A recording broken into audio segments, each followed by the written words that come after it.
What's good, people, and welcome to another episode of Mini Football Logic. It's Zeno here, and in today's episode, we're going to be talking about the latest twists in the Premier League title race. Now, first off, Liverpool played against Crystal Palace and Arsenal played against Aston Villa. Both title contenders were at home, and we probably expected two simple wins for two of the best sides in the league this season. But boy, oh boy, wasn't there another bit in the script that we didn't read or we didn't expect? Now, first off, Liverpool Palace. It ended 1-0 to Palace. This performance from Liverpool was pretty much a continuation of the game against Atalanta and the game before that against Manchester United, where they just seemed off it. Like some sort of energy deficiency, some sort of finishing deficiency. They were creating chances, especially in this game against Palace, but they did not take them. Reminiscent of the Manchester United game, but at least they managed to score 2 goals in that game. In this game, 2 goals would have been enough to win, never mind draw, and they weren't able. They weren't able to do it. They weren't even able to score one. Curtis Jones, Darwin Núñez, Mohamed Salah, they all had big boy chances and they all missed. Even Van Dijk had an opportunity to score. He didn't score.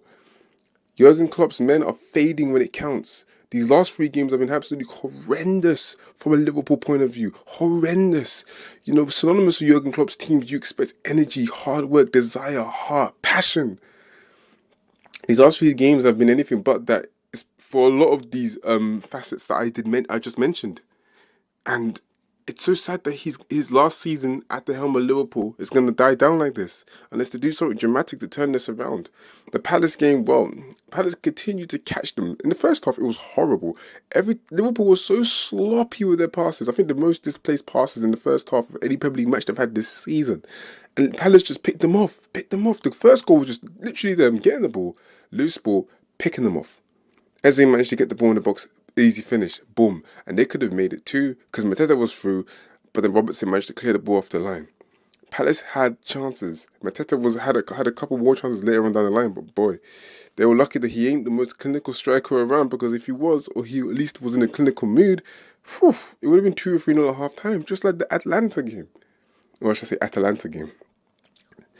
Nonetheless, you'd think after the Atalanta match you would see a reaction. Jurgen Klopp promised that.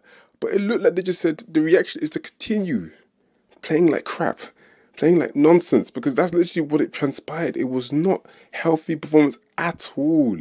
And a very worrying and concerning one. Now in the second half especially, Liverpool started to turn it around. Szoboszlai came on at half-time, but we all, as I already mentioned in previous episodes, he does have his limitations as a footballer, but in the game like this where you're chasing, he is actually a very ideal substitution. Curtis Jones is probably the best way to sum up Liverpool's team in general.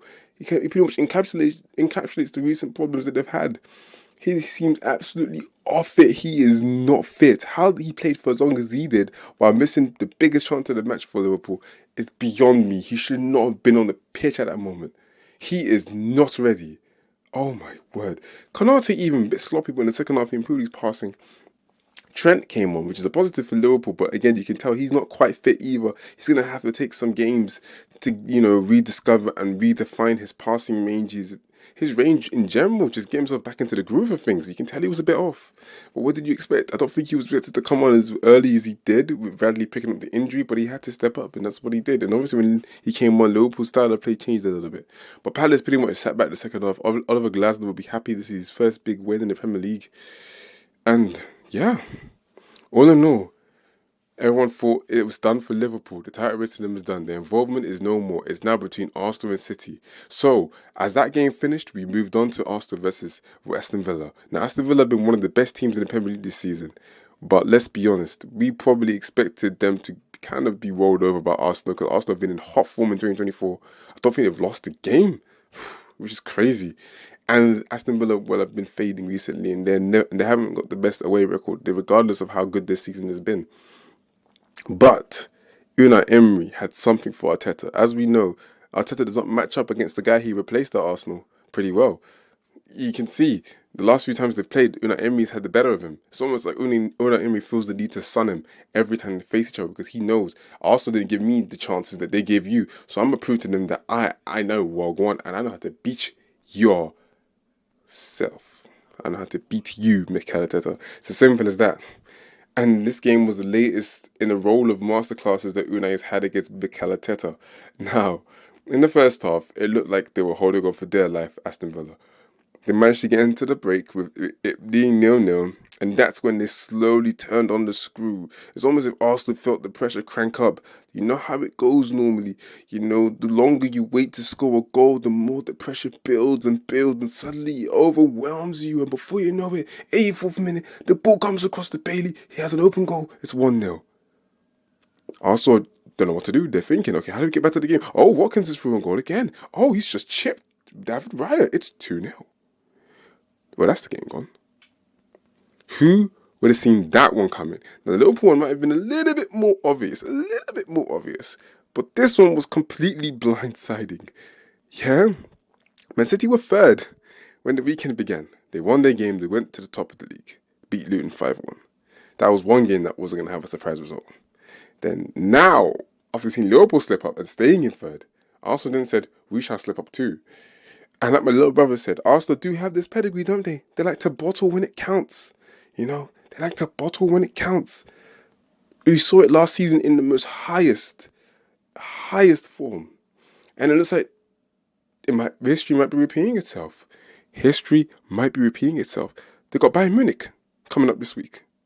Let's hope they can correct these things, because Arteta has looked like he's been on the brink of changing the recent mentality over the past decade of Arsenal just not being able to step up in the big moments. But now we are in the big moments and they must deliver.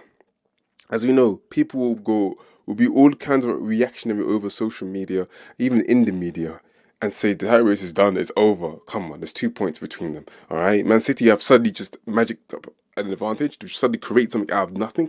But we have to remember, Man City are the most inevitable force the Premier League has ever seen. I don't think there's been a team that's been able to do what Man City has done over the last 5-6 years. That's the reality. This is who Arsenal and Liverpool are competing with. It's an absolute juggernaut of a side. That's the reality of it. Now, they've been a bit off, but we know what Man City do. As soon as January comes around, they become this undefeatable footballing force. And now, we have to sit down here and witness it. Are they really going to slip up Manchester City? Let's find out. But I just don't know. And a lot of people just don't know either, because let's be honest, every time they've been in a situation, they never slip up. Ask Jurgen Klopp. That's who only has one Premier League title, okay? It just doesn't look good. Arsenal and Liverpool had their opportunity, had their chance in the sun, and they both fumbled it. It's done. Or is it done? Like I said, the gap is only 2 points. So I think everyone, Liverpool and Arsenal fans, should stay calm. Maybe Arsenal fans more than Liverpool fans, because Liverpool right now are in a bad place. But Arsenal have opportunities to bounce back. Obviously, Liverpool's tie against Atalanta is quite far gone. But if you're expecting a side to come back from a big deficit, Liverpool's one of those sides. But boy, they have to rediscover the touch they had earlier in the season, because that's the only way they're going to make it through. Against Atalanta, against all odds. 4-0 in Bergamo. At least when they beat Barcelona, it was at Anfield, though. Nonsense. And plus, they had Firmino, Mane, and Salah. Yeah, okay. And Divock Origi. How can I forget? And Jorginho, Ronaldo. They had an amazing team back then. This Liverpool team ain't that. Darwin Núñez. Probably one of the least clinical players in modern football. Come on. Nonetheless, let me not go and get into that. The big picture here is that the title race isn't over. Liverpool and Arsenal are still very much in it. But they've just handed over the advantage to Manchester City, a team that never slips up like that in the title running. And they have the easiest set of games out of the three. Arsenal have to play against, is it United, Chelsea? Even though Chelsea ain't all that nowadays. And Spurs? Again, Spurs is Spurs. It's tough. I just don't know how they're going to do it. Liverpool have to play against Spurs too. And so do City. But City have a bunch of simpler fixtures, as we all know. I guess we'll have to just, see what happens. That's all we can do as fans. But obviously, we love to say things and put words out there. It looks like it's Man City's title to lose. It's in their hands. And I think that's not where we wanted it to be as neutrals. We wanted it to probably be in Arsenal and Liverpool's hands for the more unpredictable factor. But with Man City, you get that air of inevitability. Guess we'll have to just watch and see how the rest of the drama unfolds and see if there's any more twists to the tale. Will Arsenal and Liverpool drop more points? Maybe. Will Man City drop points? That's the real question. Hey, man, they might too. Let's just see. Let's just sit back and watch and enjoy this. Anyways, I think I'm going to end it here. Thank you all for listening, and I'll catch you all in the next episode. Mini Laje.